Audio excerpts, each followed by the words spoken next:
Um defeito de cor. Capítulo 7. Continuação. A rebelião. A denúncia de que uma rebelião estava para começar foi feita no início da noite de sábado por um nagô liberto, que também se chamava Domingos, e que tinha ouvido comentários estranhos entre os pretos do cais do porto, onde durante todo o dia chegaram vários saveiros com pretos do recôncavo. Perguntados, e achando que podiam confiar, alguns desses pretos disseram que iam se juntar ao maioral mestre Arruna, que tinha programado um levante para o domingo de manhã. Ao chegar em casa, o tal Domingos comentou isso com a esposa, Guilhermina, e ela o incentivou a mandar um bilhete para o ex-dono dele, a quem eram muito leais. A Guilhermina então ficou na janela da casa onde morava, na Rua do Bispo, e também notou uma movimentação diferente na rua, com pretos que nunca tinha visto antes, e, ouvindo a conversa de dois nagôs que passavam, confirmou o que o marido tinha dito.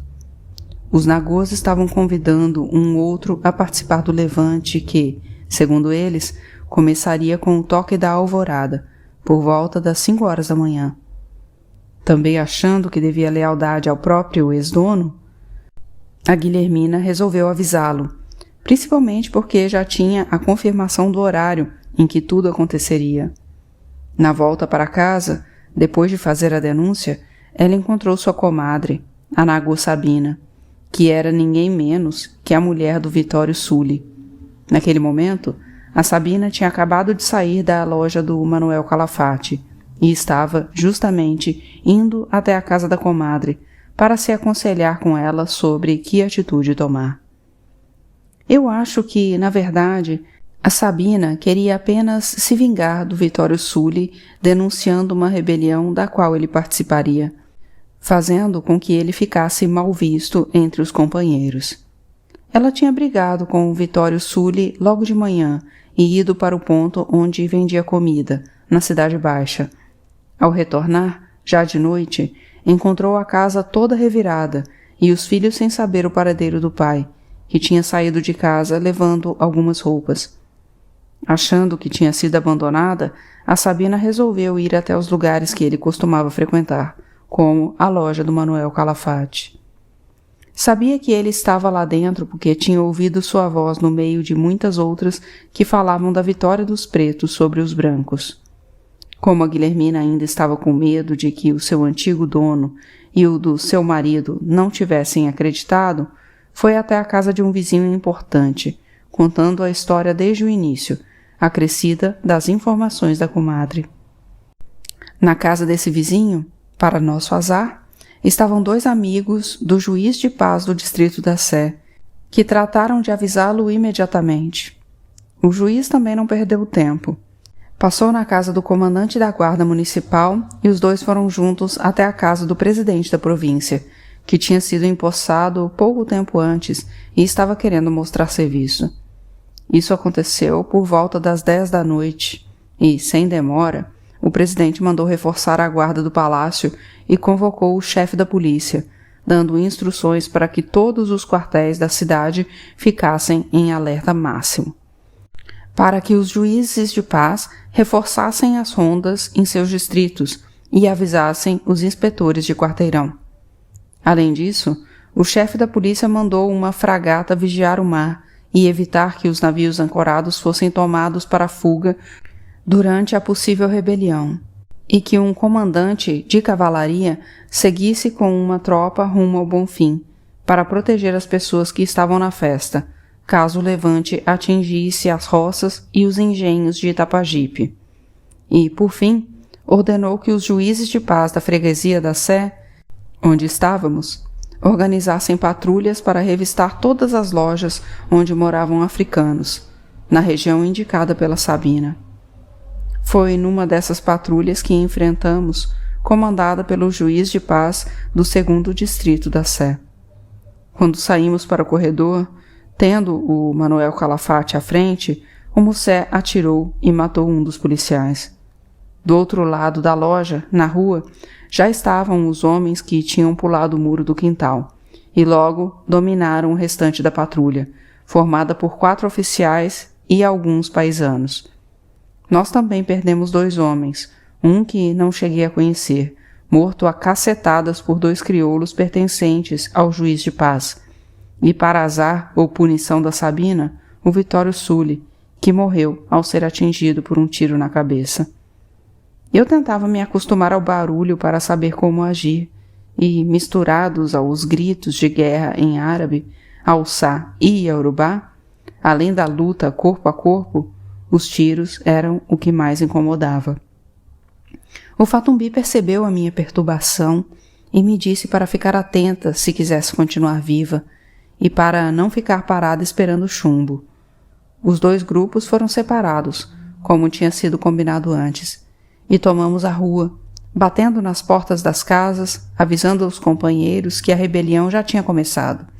O grupo do Mussé tomou a direção das ruas dos capitães, Pão de Ló e da Ajuda, enquanto o meu grupo, liderado pelo Mussé, subiu a ladeira da praça. Inicialmente, éramos mais ou menos 40 pessoas, mas outros pretos se juntaram a nós quando chegamos à Praça do Palácio, e já devíamos ser quase 100. Paramos em frente à Câmara Municipal, perto da cadeia onde o Alufala Icutã estava preso, e o Mussé disse que ali tínhamos a importante missão de soltar o mestre e todos os outros pretos, além de tomar as armas dos guardas. Mas eles já estavam de prontidão, e das janelas abertas para a praça começaram a atirar assim que tentamos arrombar a pesada porta.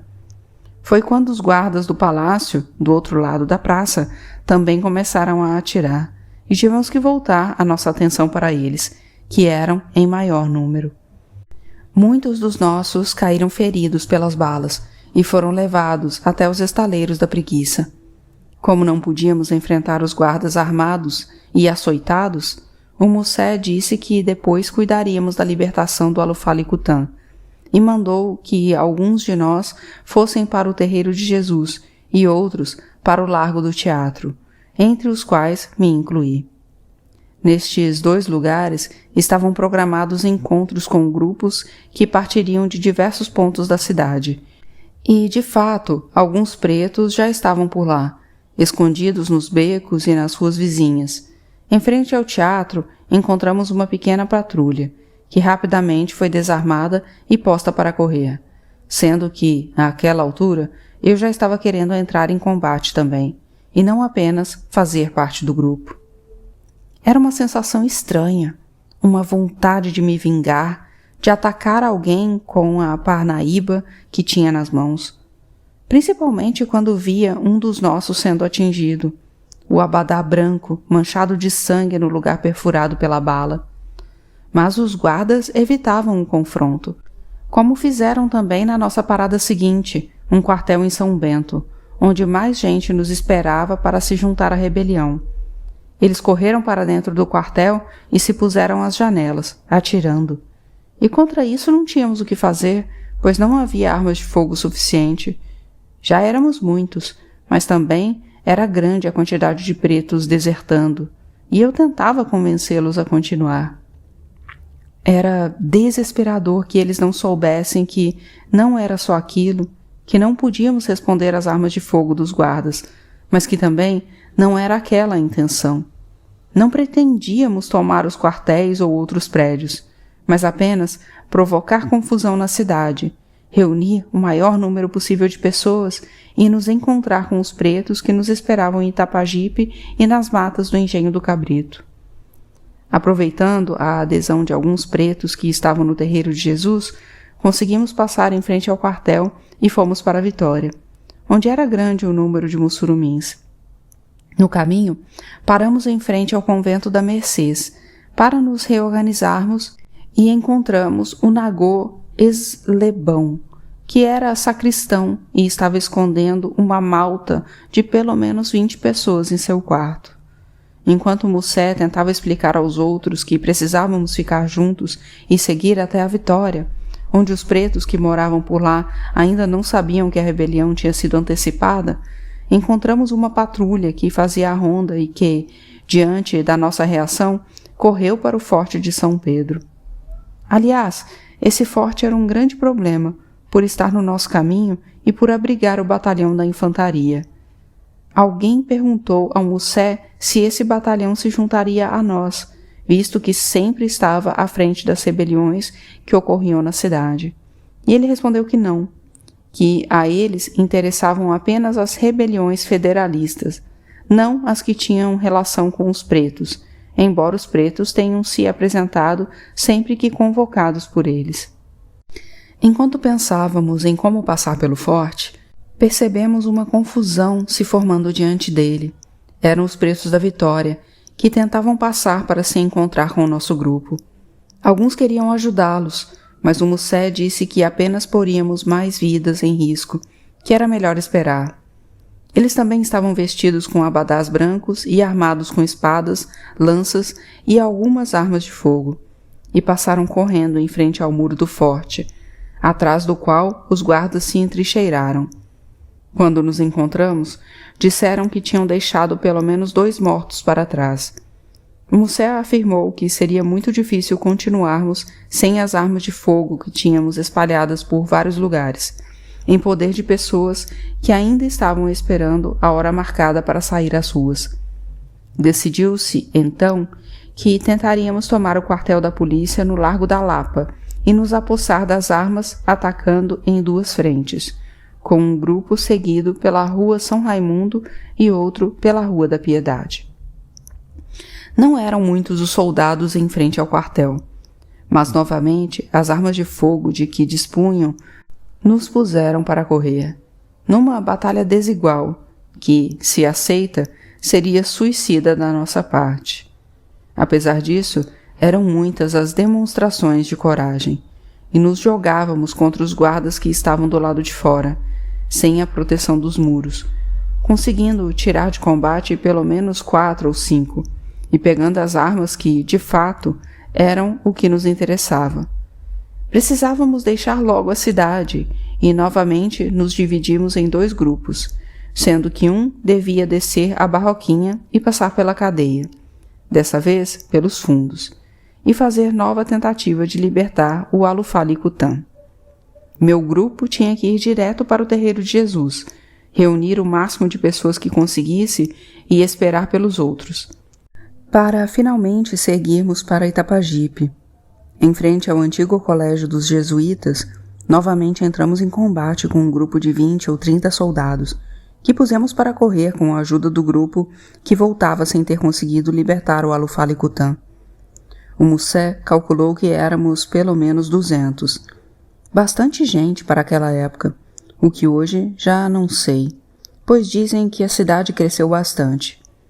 Descemos a ladeira do Pelourinho, seguimos para a Baixa dos Sapateiros e pegamos a ladeira do Taboão até a Cidade Baixa.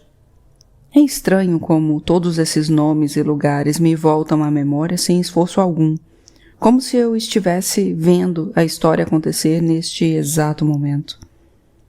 Eu estava com um grupo que ia à frente, abrindo caminho, tentando não perder de vista o Fatumbi e o Mussé, e quando olhava para trás e via todas aquelas pessoas, pensava no que poderiam ter passado para estar por ali. Pelas palavras de ordem gritadas em línguas de África e respondida por todos, dava para perceber que quase não havia crioulos entre nós, que aqueles homens e mulheres que rumavam para Itapajipe tinham feito a mesma viagem que eu. Mas a grande maioria provavelmente não tinha firmado laços, não tinha filhos nem casa e, portanto, quase nada a perder. Depois de tudo começado, não pensei em abandonar o grupo, mesmo sabendo que muita coisa não tinha dado certo, que a precipitação nos tinha impedido de contar com boa parte dos pretos e com a maioria das armas. Com eles, talvez tivéssemos conseguido passar pelo quartel da cavalaria em Água de Meninos. Era o único caminho, o último problema a enfrentar dentro da cidade, e nunca achamos que, justo ali, haveria maior resistência. Quando dobramos a Rua do Pilar, havia alguns guardas do lado de fora do quartel, e acredito que tenham se assustado com a determinação com que marchávamos, animados por gritos e toques de tambores, e foram se abrigar atrás dos muros.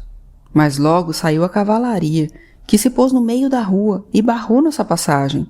E por trás da primeira fileira de cavalos e soldados foi se formando outra, que voltava do Bonfim naquele momento. Era a patrulha que tinha ido até lá para o caso de os escravos dos engenhos vizinhos se rebelarem, mas que retornou à cidade tão logo foi avisada dos acontecimentos. Já estávamos cansados, correndo de um lado para o outro havia mais de 3 horas, ainda longe do destino e sem saber se teríamos forças para chegar até lá. E mesmo se tivéssemos, era bem possível que não houvesse tempo para um descanso antes de seguirmos para o recôncavo. Muitos fugiram antes mesmo de a luta começar para valer. E não as condeno, porque eu também tive vontade de aproveitar que não estava machucada e ir para casa. Mas depois pensava nas vidas que já se tinham perdido e olhava para os meus companheiros, a grande maioria mais velhos e mais cansados do que eu, mas ainda acreditando que era possível. O Fatumbi era um desses, com o rosto demonstrando cansaço a cada movimento e a voz rouca de tanto gritar. Mas não havia em seus gestos e olhos a menor dúvida quanto a ir até o fim. Mesmo quando as patas dos cavalos avançaram sobre nós, mesmo quando as poucas armas de fogo que tínhamos já estavam sem munição, mesmo quando um ataque contínuo de mais de 15 minutos de balas vindo de dentro do quartel deixava muitos dos nossos fora de combate ou a correr pelos matos e montes da vizinhança. As patas dos cavalos também terminavam o serviço das balas, pois bastava que um de nós caísse para receber a pisada ou o coice de misericórdia. Durante algum tempo fiquei sozinha no meio daquela confusão toda. Olhei para os lados e não via mais os conhecidos, e então fechei os olhos, como tinha feito no caminho de Savalo para Oidá. Os guardas, os mortos, o sangue, os cavalos e até mesmo o barulho sumiram por alguns instantes, dentro do que meus olhos não queriam ver. Não sei por quanto tempo permaneci assim, sem que nada me tocasse, até que fui sacudida pelo Eslebão, aquele que tinha se juntado a nós no convento das Mercês, dizendo que estava tudo acabado, que tínhamos que sair dali. Olhei ao meu redor e já não havia mais quase ninguém de pé. Os pretos apanhados vivos eram fuzilados na hora contra o muro do quartel, e tive a impressão de que os que ainda restavam ilesos, como eu, só esperavam chegar a sua vez. De fato, essa era a ideia de alguns deles, que gritavam que não iam se entregar, que iam morrer lutando, como tinha morrido o pai Calafate. Estavam falando do Manuel Calafate, que tinham visto cair bem no início, ainda na ladeira da praça. O Eslebão tentava me puxar pelo braço na direção da praia, e eu disse que não iria sem o Fatumbi, que encontrei ajoelhado junto com 4 ou 5 pretos, orando. Corri até ele e disse que precisávamos sair dali, mas antes que ele pudesse responder o que eu já imaginava, que dali só saía morto, uma bala, bem no meio da testa, o dispensou de falar. Não sei se saí correndo de susto ou para não ver meu amigo morrer, ou para não ter o mesmo fim que ele. Quando vi que o Eslebão estava ainda ao meu lado, aflito, repetindo com lágrimas nos olhos que estava tudo acabado, enquanto 2 homens a cavalo vinham na nossa direção, peguei a mão dele e saímos correndo para a praia, onde nos juntamos a um grupo que não sabia se entrava no mar ou se tentava dar a volta pela encosta. Muitos não sabiam nadar, mas não tiveram escolha, porque a cavalaria já tinha descoberto aquela rota de fuga e estava atrás de nós. Eu me atirei no mar atrás do Eslebão, mas para ter alguém a quem seguir, pois não estava em condições de decidir nada, nem ficar e morrer e nem fugir. Era uma noite escura e logo sumimos das vistas da cavalaria, que começou a soltar fogos para atrair a atenção da fragata que o presidente da província tinha mandado ficar de prontidão. Mais alguns pretos morreram, porque não sabiam nadar ou porque estavam muito cansados, e outros foram atingidos pelas balas vindas da fragata, de onde atiravam a esmo, tendo a sorte de acertar. Eu também não sabia nadar direito e me mantive boiando e seguindo em frente com muita dificuldade. Eu não aguentaria por muito tempo mais quando vi que algumas pessoas começaram a sair da água na altura do pilar. Nós nos sentamos na praia para recobrar o fôlego e a força nas pernas e tentamos decidir sobre um bom esconderijo. Alguns acharam melhor cada um por si, por chamar menos atenção, e foram embora, mas outros decidiram permanecer juntos, para se ajudarem em caso de necessidade. Todos achavam que haveria um grande policiamento na cidade, e a primeira coisa que fizemos foi tirar os abadás, amuletos e anéis e enterrá-los na areia, pois poderiam denunciar a nossa participação na revolta. Fiquei com um grupo de mais 6 pessoas e resolvemos seguir o Islebão, que disse conhecer um excelente esconderijo, embora pudéssemos correr perigo para chegar até lá.